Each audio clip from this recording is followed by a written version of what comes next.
by now, Dame Dash's interview on the Breakfast Club is pretty notorious. And of course, Joe Budden and his podcast crew has some thoughts on it. Essentially, what they saying is Dame is too old for this stuff, man. And he needs to stop. I mean, they said a little bit more to say than that, but I'm going to let the clip play, and I'll give a few more thoughts at the end of it. Did anybody see Dame on the Breakfast Club? It's a instant clap. Dame was up there on full. Absolutely. Yeah. On the walking. So I knew the interview was going to happen because they've been talking back and forth on the internet, and he was, and basically Dame said, "Give me a fair one. Like if you're going to talk about me, meet me in person." Yeah. And to their credit, they brought him in, and it was crazy. It was like an hour of just insults and jokes. And the history here is from his first Breakfast Club interview. That was a. It was. Where he told them, "Y'all are workers, bosses, y'all are workers. Y'all not real men. Y'all can't tell me shit. Y'all don't own nothing. Y'all clock in, yada, yada, yada." So Envy has been having a little fun with Dame and all of the reports of debt and, as he should. And bankruptcy. And it's still been respectful. I don't want to lie on Envy. It's been respectful fun. So a lot of eyes were on this interview, and it did not disappoint. This might be the first time where I plugged up to the Bluetooth to hear an interview while I was in the shower. Oh, yeah, this new surround sound shit you got, right? The shit you got around the whole crib.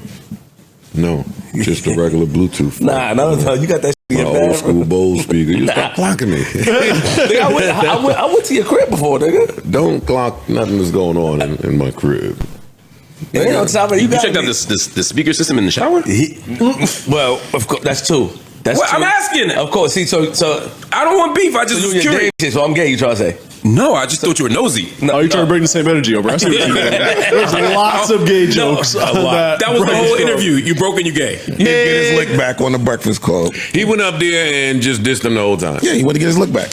Yeah, that's it. But I thought Charlemagne was old school Charlemagne. Yes. Yeah, he was fighting back. He was fighting back. I thought he did more than that. I love what Charlemagne. You're lying. He was just like, no, I thought he called nigga Debt Dash. He called him Debt Dash and said he should work for Debt Jam. That's funny. That's really funny. This interview, I think they handled it way more appropriately. Like, because Dame came up there to basically insult him. Yeah, but they professionals. You can't. And they were laughing skin. at him, and I think it had a counter effect of what he thought.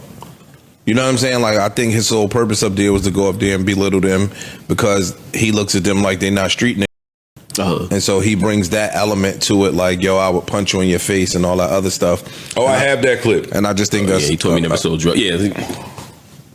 That's what all them niggas do, though.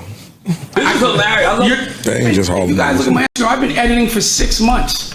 Stupid. I don't believe it. Because you're dumb. How would you know? You're in this coffin every day, Count Dumbula. I want to wear your suit in my coffin.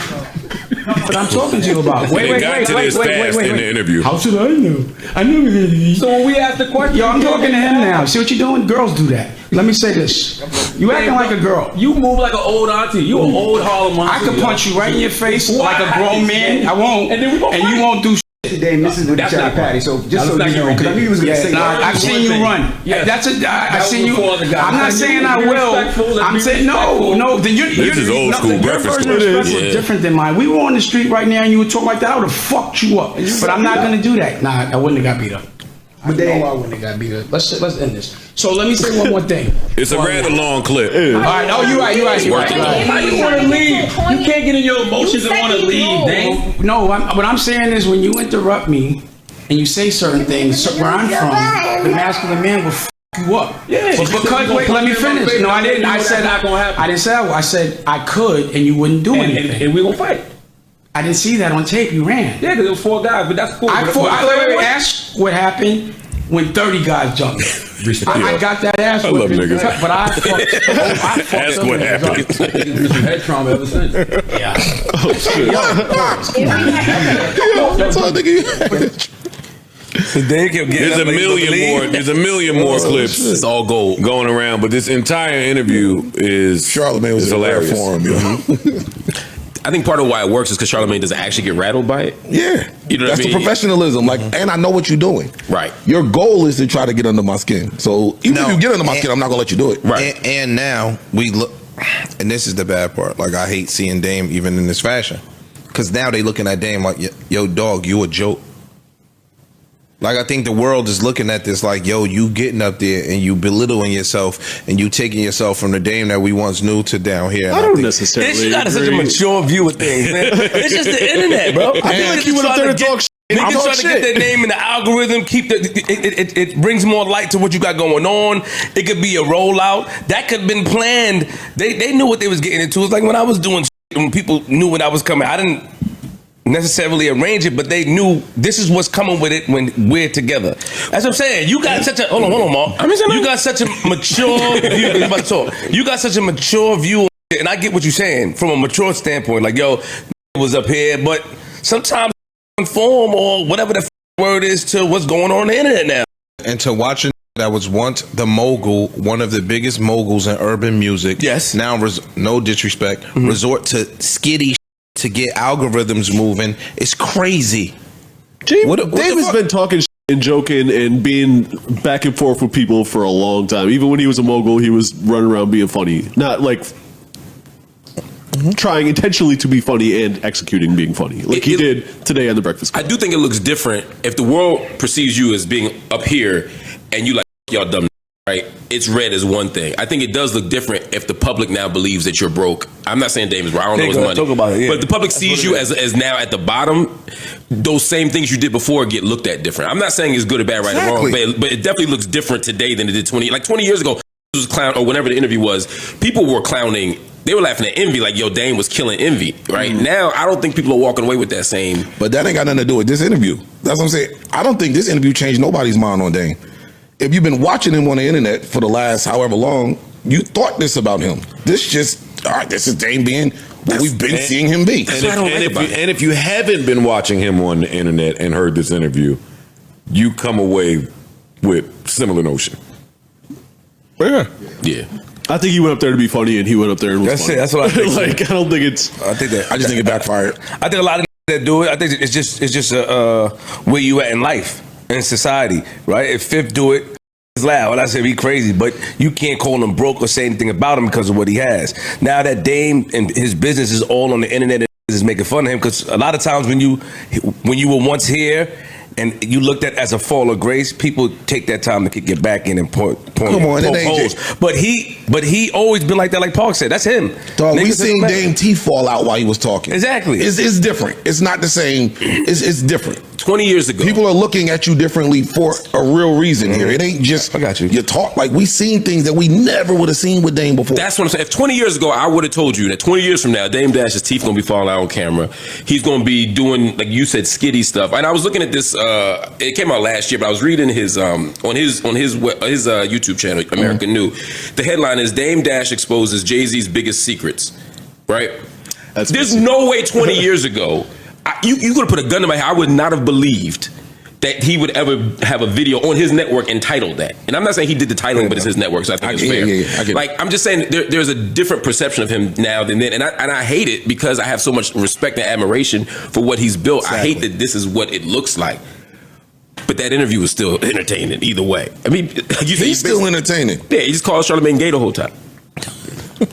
He ain't entertaining to anybody. How'd you feel? It is entertaining. No. Man, it was some of the greatest shit ever. No, that was an amazing interview. I cannot lie. Yeah. I loved it. I don't like seeing Dame like that. Yeah. I don't think he does himself any favors. Now, I think that all of them in the park. I feel like Dame cares too much about what people have to say, and that's not the Dame that I knew. Dame seemed like a lot of this interview was him trying to prove to people or the room that he wasn't broke. Yes. Yeah. I mean, came in dressed to the nines and all that.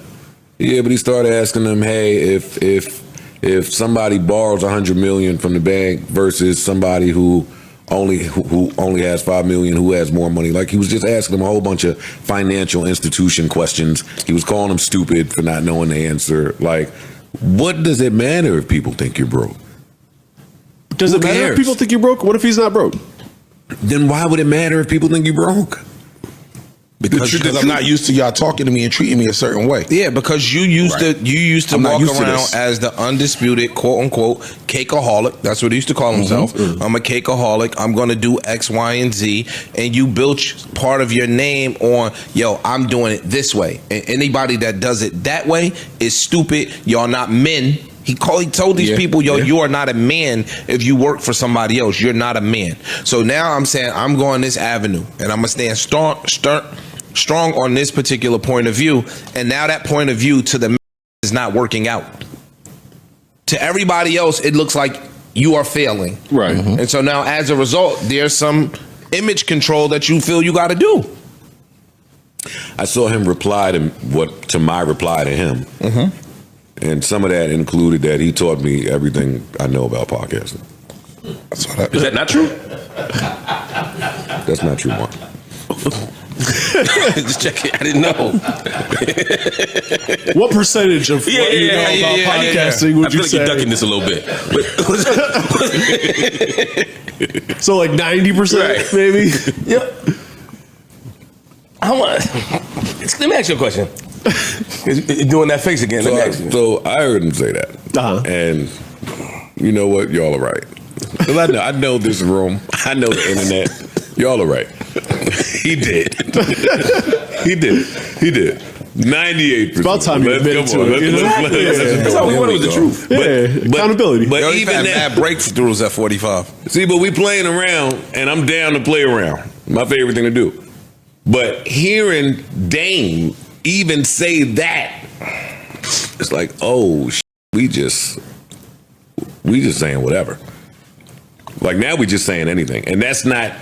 If we know Dame from back then, no, it's your word and your balls. It's we speaking truth, we speaking facts, we uplifting. That's. So then let me ask you a question about that. Then, do you think he's kidding, or do you think he believes what he's saying is just wrong? Or do you think it's like a rebrand? Yeah. Like, let me get into the talk space. Yeah. It could be all of it, right? Right. It could be a rebrand. It could be I'm getting in the talk space. It could be on. It could be a bunch of things. What could he possibly believe he taught you? Like, no, he knows better than that. I'm just asking. He doesn't. He might believe it. He doesn't believe that. That's the point. I think it's the entrepreneurship, the own your own, the rejecting the corporate approach, turning them contracts down. That's all lessons he got. I hate you guys. During his time, in the Rockefeller roster. Yeah. Say no. He really took you under his wing. Be an ass in the boardroom. The fact that he said that, man, listen, this is what I tell you. I gained under, I understand. After the Breakfast Club interview, after hearing him say that about me and just watching how he's carrying on, I get it. I understand. I totally get it. That's back to the Adrian Broner Cameron platform, certain shit. I totally understand him you get it. Tell me you don't get it. Don't make me say it. No, you get it. I'm not saying it. Nobody got to say it. I don't follow. We all saying the same shit. But I was one of the people that once upon a time, how could you do that? Boo-hoo. How could you? Come on, Dame. And I'm not even going to put his name in this. Now, you see that shit. Good call. Right call. What a call. Foresight. Right call to make, buddy. That's the great thing about this. When you know some of these people that's on the internet and the rest of the internet don't know that person, and you can just sit back with and look at your G-Shock and just wait until the internet gets introduced to that person. Took a little while. Now you understand us. Yeah, I get it. Protect your space, yo. That was a good one. Yeah, that was a good You're one. a rapper. You got to protect your space. $3 billion. On the internet right now. Yo, y'all got to see the Joe and Dame interview. Yeah. Yeah. He's the chairman of Revolt now. We should round of applause. Oh yes. That was one of the important takeaways from the interview. He said that he's chairman of Revolt. That he is for a month. Right? Well, no, he said I'm chairman of Revolt now, and he's in the process of trying to acquire the company. After the interview, Lauren LaRosa, sort of hours later, posted a sort of correction, a fact check. A little fact check, yes. Community notes. I spoke to the publicity department or publicists at Revolt, and they say that he's not the chairman, right? He then responded on his Instagram and said, I'm chairman for a month. I'm going to continue to do movies, which is what he said in the interview. Take the L, don't try and, get me with a technicality. So effectively, he's saying he's chairman for a month. Mm-hmm. Yeah. I don't know what's true or not. I don't think Dame would lie about that. I think it's some miscommunication here. Now that makes sense. The heads over at Revolt would get out of the Puff business and jump into the Dame Dash business. That'll clean it up. And to keep the stability, they're going to do it for a full month. That'll really get this looking like it's supposed to look. I don't know, man. I'm out of my business. But I understand it now. I'll tell you that much. I'll tell you that much. That one thing is for certain. You heard me. You heard me when you went to go get some food. I just had a conversation with Parks. I mentioned the same people. Like, fam, I get it. So it could be great minds think alike then. Oh. Not, I'm eavesdropping on right. you and then for takes. Yeah. He said. Let me pretend to go to the bathroom so I can get it's his take. His kitchen take. That's it. Damn. See, that's the other part too, though. And I'll close this up because I don't want to stay here. That's what's corny about the internet at 40 plus. See, and the 20-year-old is having a blast with the internet. It's the best thing in the world. I remember those days. At 40 plus, when I see people I know on the internet wigging out, I think they have a health issue. That's the first place my brain go. It don't go to, yo, he doing it for clicks. Yeah, he playing the game. His algorithm. I think like we be shooting people a lot of bail. Some of these are short-circuiting. In your face. In our face. Everybody ain't Chadwick and about to handle it with grace. Some of these are up. I don't know nobody health business. But if you 40 plus and you on the internet looking a certain type of way, I pray for you harder than I was. And then I can't even come on air and have fun with and it'd be funny. Yeah, it's funny. Funny I can't have fun because of stupid like and tact. Sensitivity. It's funny. I want to come in and laugh at all you and then stay home knowing you want to do something to me. That's what I want to do. I want to be home watching new shows. What happened, Mark? No, I was going to say, speaking of doing something to you, like, no, not you. Just Dame was clowning Charlemagne. He said, like, I seen you outside in the street and you ran. And he was like, well, there were 4 people. And he was like, yeah, well, you seen what happened to me when 30 was chasing me. Just so I understand, is the hood rules if 4 people come, you just got to take the L? You shouldn't run even 4 people fucking you up. Like, is that rules I don't know about? I might run with 2. You can't run. Shit, if it's the right one, I'm running. If it's the right one. If it's the right one, I'm out of here. Yeah, hell yeah. Taking flight. Oh, shit. But you live to fight another day. I don't think it's shame. Agent Brodo been right in my studio. I don't think it's shame in running. If running is a viable option to survive, then it's on the table. Yeah. It's not masculine. It's not. Now, I will also say I ain't done it a bunch. Might have been one little time when I was 15, 16. So, I mean, look, man, there you got it. I don't really disagree with too much that they said. I do think that sometimes they try to shoot people way more bail than they should. But no, I think for the most part, it was pretty on point with most of the feedback. But y'all let me know what y'all think about this in the comment section. Make sure you hit that like button, subscribe to the channel. I'll see y'all in the next one.